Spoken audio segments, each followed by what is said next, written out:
8 ذی-الحجہ کے روزہ کا ثواب 1000 غلام آزاد کرنے، 1000 اونٹ قربان کرنے اور 1000 گھوڑے فی سبیل اللہ جہاد کے لیے دینے والے کے برابر ثواب ملے گا۔ اس 10 دن کے روزے کا ثواب اگلے پچھلے 2 سال کے روزوں کے برابر ہے۔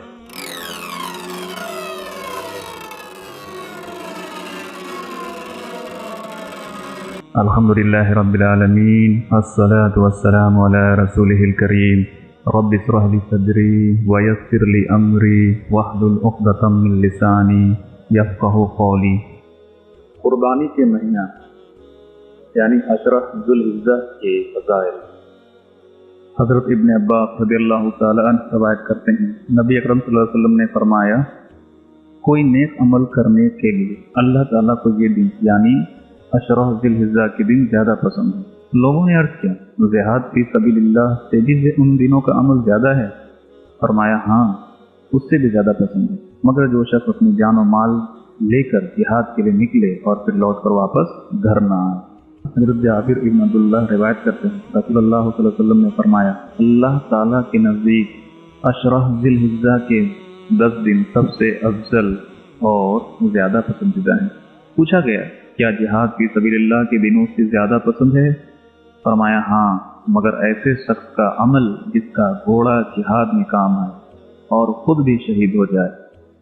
حضرت عائشہ رضی اللہ تعالی عنہا روایت کرتی ہیں، ایک نوجوان گانے وغیرہ سننے کا بہت شوقین تھا، مگر ذوالحجہ کی پہلی تاریخ وہ سب مشاغل چھوڑ کر روزہ رکھنا شروع کر دیتا۔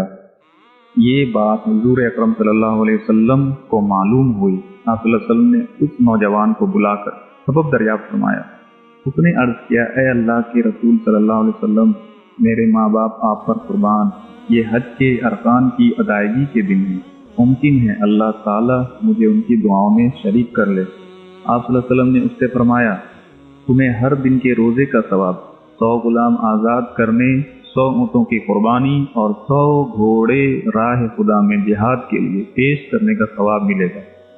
اور یوم الترویہ 8 ذوالحجہ کے روزہ کا ثواب 1000 غلام آزاد کرنے، 1000 اونٹ قربان کرنے اور 1000 گھوڑے فی سبیل اللہ جہاد کے لیے دینے والے کے برابر ثواب ملے گا۔ اس 10 دن کے روزے کا ثواب اگلے پچھلے 2 سال کے روزوں کے برابر ہے۔ ایک دوسری روایت میں ہے، آپ صلی اللہ علیہ وسلم نے فرمایا، یوم عرفہ 9 ذوالحجہ کا روزہ 2 سال کے روزوں کے برابر ہے، اور عاشورہ 10 محرم کے روزہ کا ثواب 1 سال کے روزوں کے برابر ہے۔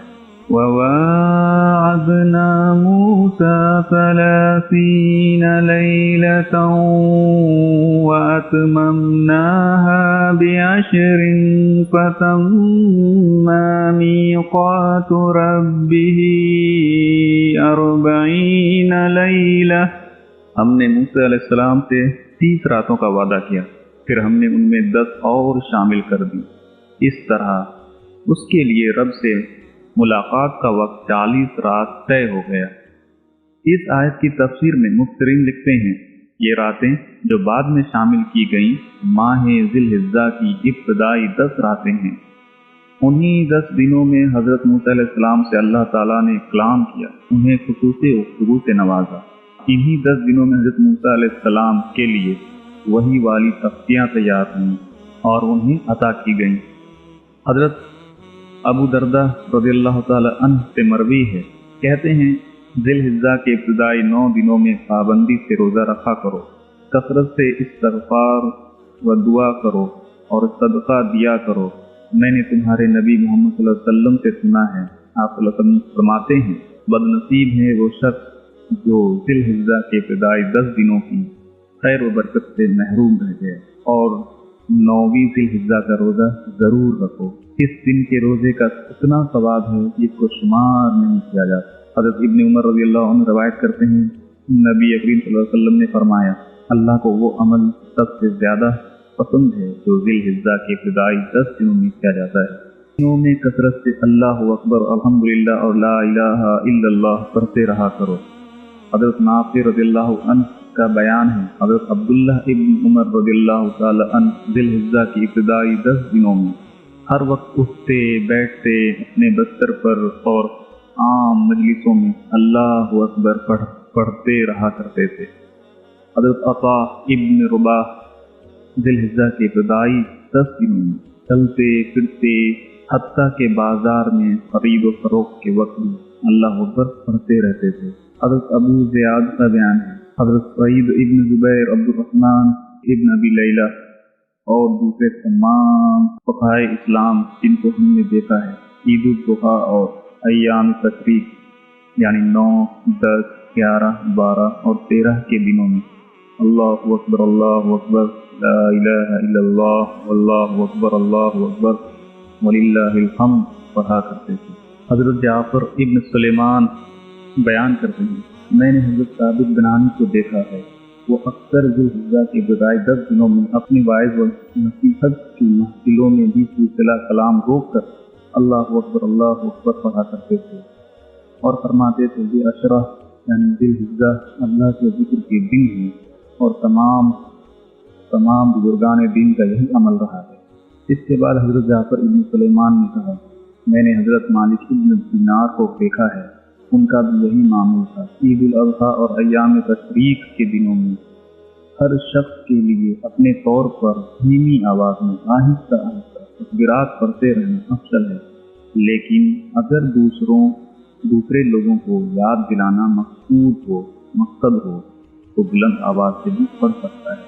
حضرت عبداللہ ابن مسعود رضی اللہ تعالی عنہ روایت کرتے ہیں، نبی کریم صلی اللہ علیہ وسلم نے فرمایا، اللہ نے 4 دنوں کا باقی دنوں سے انتخاب فرمایا ہے اور 4 ایسے مردوں کو پسند فرمایا ہے جو جنت میں سب سے پہلے داخل ہوں گے، اور 4 وہ مرد ہیں جس کی جنت ہی مشتاق ہے۔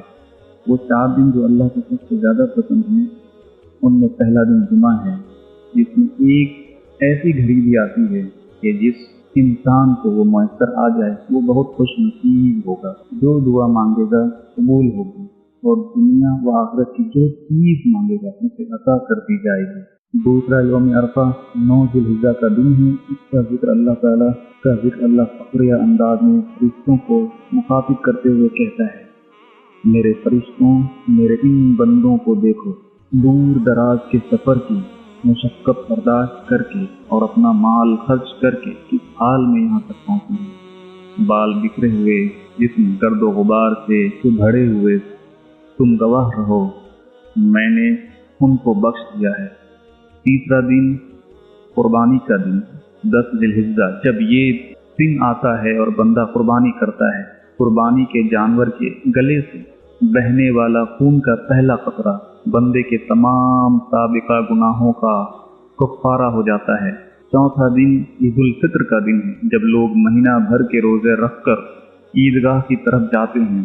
اللہ فرشتوں سے خطاب کرتے ہوئے کہتا ہے، ہر کام کرنے والا اپنے کام کی اجر مزدوری طلب کرتا ہے، میرے ان بندوں نے بھی میرے حکم سے مہینے بھر کے روزے رکھے ہیں، اب عید پڑھنے نکلے اور مجھ سے اپنا بدلہ طلب کر رہے ہیں، تم گواہ رہو میں نے ان سب کو بخش دیا ہے۔ پھر ایک منادی کرنے والا اعلان کرتا ہے، اے محمد صلی اللہ علیہ وسلم کے امتیوں، اب خوشی خوشی اپنے گھروں کو واپس چلے جاؤ، تمہارے سارے گناہ نیکیوں سے بدل دیے گئے۔ 4 پسندیدہ مہینے، رجب جو اکیلا ہے اور 3 ساتھ ہیں، ذی القعدہ، ذی الحجہ اور محرم۔ 4 منتخب اور پسندیدہ عورتیں، حضرت مریم، حضرت عیسیٰ علیہ السلام کی والدہ، حضرت آسیہ فرعون کی بیوی جو خاموشی سے حضرت موسیٰ علیہ السلام پر ایمان لا چکی تھی، حضرت خدیجہ رضی اللہ تعالی عنہا رسول اللہ صلی اللہ علیہ وسلم کی سب سے پہلی بیوی جو عورتوں میں سب سے پہلے ایمان لائیں، حضرت فاطمہ صلی اللہ علیہ وسلم کی صاحبزادی جن کو سیدۃ النساء اہل جنت، خاتون جنت کا خطاب ملا، وہ مرد جو اپنی قوم کے تمام لوگوں سے پہلے جنت میں داخل ہوں گے، حضرت محمد صلی اللہ علیہ وسلم تمام عرب قوم سے پہلے جنت میں داخل ہوں گے، حضرت سلمان فارسی رضی اللہ تعالی عنہ تمام ایرانی قوم سے پہلے جنت میں جائیں گے، حضرت صہیب رومی رضی اللہ تعالی عنہ تمام اہل روم سے پہلے جنت میں جائیں گے، حضرت بلال حبشی رضی اللہ تعالی عنہ تمام حبشی سے پہلے جنت میں پہنچیں گے۔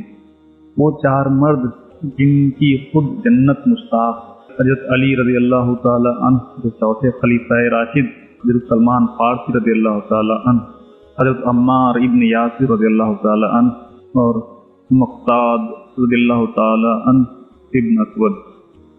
حضرت سالم رضی اللہ تعالی عنہ ابن ابی جعاد روایت کرتے ہیں، نبی کریم صلی اللہ علیہ وسلم نے حضرت فاطمہ سے فرمایا، اپنے قربانی کے جانور کے قریب کھڑی ہو جاؤ، اس کی گردن سے بہنے والے خون کا پہلا قطرہ تمہارے گناہوں کا کفارہ ہوگا۔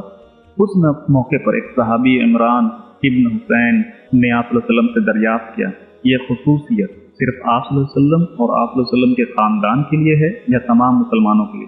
آپ صلی اللہ علیہ وسلم نے فرمایا، یہ حکم تمام مسلمانوں کے لیے ہے۔ حضرت عائشہ روایت کرتی ہیں، رسول اللہ صلی اللہ علیہ وسلم نے فرمایا، قربانی خلوص نیت اور دلی مسرت کے ساتھ کرو۔ جس نے قربانی کے روز اپنے قربانی کے جانور کو پکڑا، اسے قبلہ رخ لٹایا اور پھر ذبح کیا، اس جانور کے سین، پیٹ کا مواد و اس کا خون، اس کے بال، اس کے اون وغیرہ ہر چیز قیامت کے سامنے لائی جائے گی۔ اس کے خون کا پہلا قطرہ زمین پر گرتے ہی خداوند تعالیٰ کی حفاظت میں پہنچ جاتا ہے۔ یہاں تھوڑا خرچ کر لو، آخرت میں بہت زیادہ ثواب پاؤ گے۔ وآخر دعوانا ان الحمدللہ رب العالمین۔ تو آج کے لیے یہیں تک۔